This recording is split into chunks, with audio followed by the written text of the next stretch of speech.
आकाशवाणी भोपाल से प्रस्तुत हैं प्रादेशिक समाचार।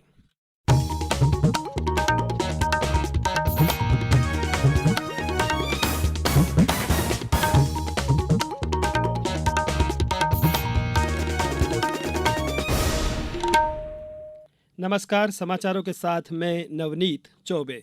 सबसे पहले इस बुलेटिन के मुख्य समाचार।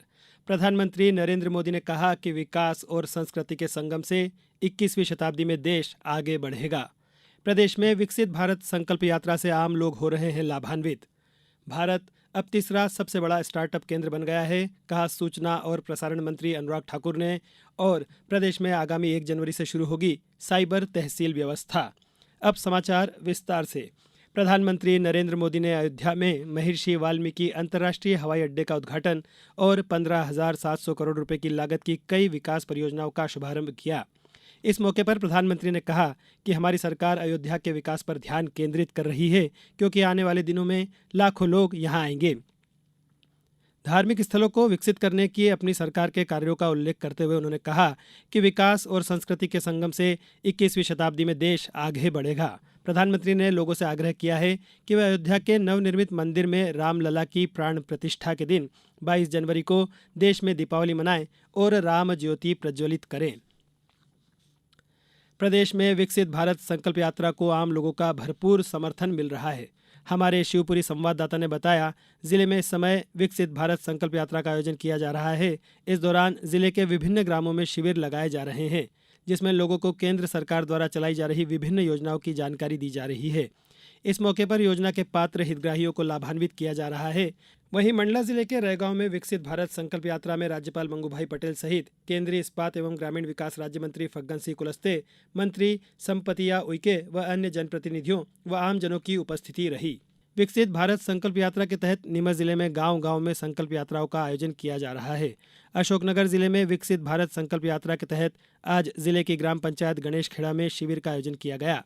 इस दौरान हितग्राहियों से आवेदन प्राप्त किए गए और विभागों द्वारा लगाए गए शिविरों में हितग्राहियों को लाभान्वित किया गया।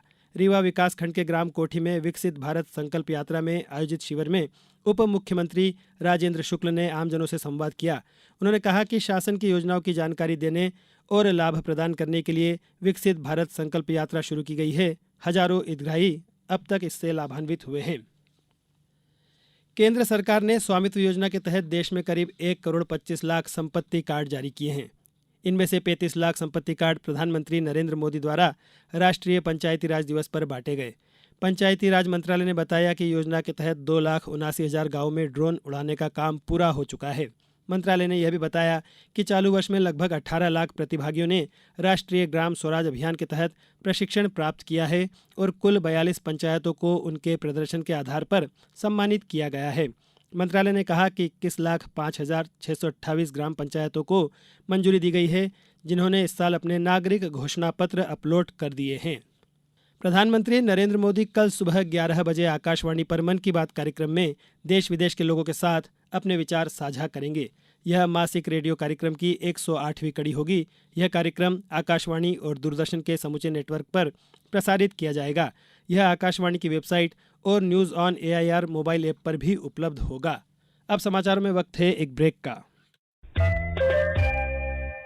ये समाचार आप आकाशवाणी भोपाल से सुन रहे हैं। हमारे समाचारों को अब आप कभी भी और कहीं भी अपनी सुविधा के अनुसार सुन सकते हैं। ये समाचार बुलेटिन YouTube, ट्विटर और फेसबुक पर AIR न्यूज़ भोपाल पेज पर भी सुने जा सकते हैं। इसके अलावा आप हमारी वेबसाइट newsonair.nic.in पर अथवा AIR न्यूज़ ऐप पर भी समाचार सुन सकते हैं। समाचारों में एक बार फिर आपका स्वागत है। सूचना और प्रसारण मंत्री अनुराग ठाकुर ने आज नई दिल्ली में एक कार्यक्रम में वर्ष 2024 का भारत सरकार का आधिकारिक कैलेंडर जारी किया। इस कैलेंडर में विभिन्न क्षेत्रों में सरकार की उपलब्धियों को दर्शाया गया है। इस अवसर पर श्री ठाकुर ने बुनियादी सुविधाओं के विकास, स्वास्थ्य, महिला सशक्तिकरण, अर्थव्यवस्था, खेल, शिक्षा, प्रौद्योगिकी विकास और अन्य क्षेत्र में सरकार के विकास कार्यों की जानकारी दी। उन्होंने कहा कि स्टार्टअप के क्षेत्र में भारत अब तीसरा सबसे बड़ा स्टार्टअप केंद्र बन गया है। श्री ठाकुर ने बताया कि नरेंद्र मोदी सरकार में देश में हवाई अड्डों की संख्या 74 से बढ़कर 150 हो गई है। मेट्रो सेवाएं 22 शहरों में पहुंच गई है, जबकि अखिल भारतीय आयुर्विज्ञान संस्थानों की संख्या 7 से बढ़कर 23 हो गई है। प्रदेश में आगामी 1 जनवरी से साइबर तहसील व्यवस्था शुरू हो रही है। इसकी शुरुआत खरगोन जिले से होगी। मुख्यमंत्री डॉक्टर मोहन यादव की मंशानुसार अब प्रदेश में राजस्व प्रकरणों का निराकरण अत्यंत कम समय में हो जाएगा। भू अभिलेखों में अमल के बाद सभी भू अभिलेखों एवं आदेशों की सत्यापित प्रतिलिपि संबंधित पक्षकार को मिल सकेगी। अब अनावश्यक रूप से लंबित रहने वाले प्रकरणों का कम से कम समय में गुणवत्तापूर्ण निराकरण हो सकेगा। साइबर तहसीलों में औसत 15 से 17 दिनों का समय लग रहा है, जो पुरानी मैनुअल प्रक्रिया में लगने वाले 60 दिनों की तुलना में काफी कम है। फिलहाल साइबर तहसील परियोजना 12 जिलों सीहोर, दतिया, इंदौर, सागर, डिंडोरी, हरदा, ग्वालियर, आगरमालवा, श्योपुर, बैतूल विदिशा एवं उमरिया में चल रही है। प्रदेश में वर्तमान में जल संसाधन विभाग के अंतर्गत 41,10,000 हेक्टेयर क्षेत्र में सिंचाई क्षमता निर्मित की जा चुकी है। विभाग द्वारा दिसंबर 2024 तक 43 लाख हेक्टेयर, दिसंबर 2025 तक 46 लाख हेक्टेयर और दिसंबर 2027 तक 53 लाख हेक्टेयर क्षेत्र में सिंचाई क्षमता बढ़ाए जाने का कार्यक्रम तैयार किया गया है।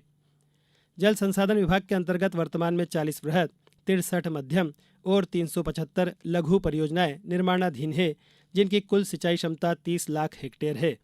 वर्तमान स्थिति में 11 लाख हेक्टेयर क्षेत्र में आंशिक सिंचाई सुविधा विकसित की जा चुकी है। इन योजनाओं के पूर्ण होने पर 19 लाख हेक्टेयर क्षेत्र में सिंचाई क्षमता का विकास होगा। प्रदेश में पानी के अधिकतम उपयोग के लिए सूक्ष्म दाब सिंचाई पद्धति को बढ़ावा देने के लिए 40 वृहद और 53 मध्यम परियोजनाओं में दबावयुक्त पाइप सूक्ष्म सिंचाई प्रणाली का उपयोग करते हुए निर्माण किया जा रहा है। अब कुछ समाचार संक्षेप में।